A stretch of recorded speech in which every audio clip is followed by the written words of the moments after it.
Hello, let me know where you're from in the world and what time it is after liking this video. She sold happiness in glass jars. The poster read, "Happiness, sold in glass jars. Call today." And underneath the text was a phone number. I was walking home from a long, exhausting day of work when I caught a glimpse of the paper stapled on an old telephone pole.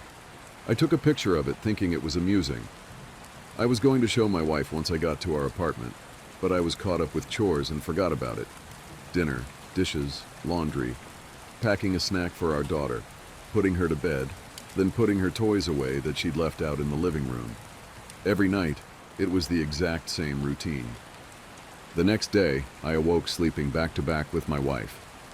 I always had to get up earlier than she did for my job, so I quietly got ready for the day and headed out the door.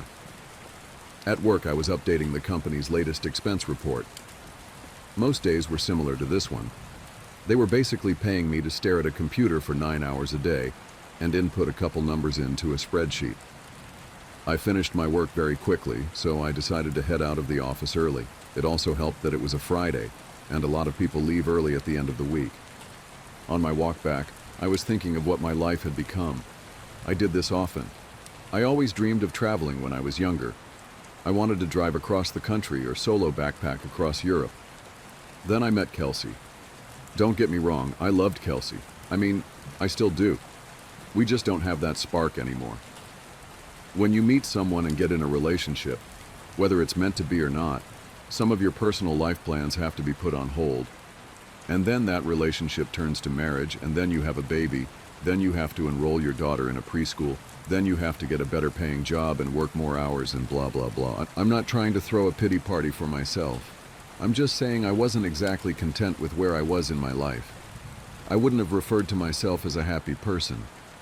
As I took the same route home that I did every day to work and back, I walked by the same poster I had passed the day before. I don't know why, I really don't, but I decided to call the number. I figured it would be some joke. Maybe someone just picks up and says, "I love you," on the other end and hangs up. Or maybe it's a line to a sex worker. I had no idea what to expect. I called. It only rang once before someone picked up. "Hello?" a woman said. Hi, I'm calling about your poster, your ad?"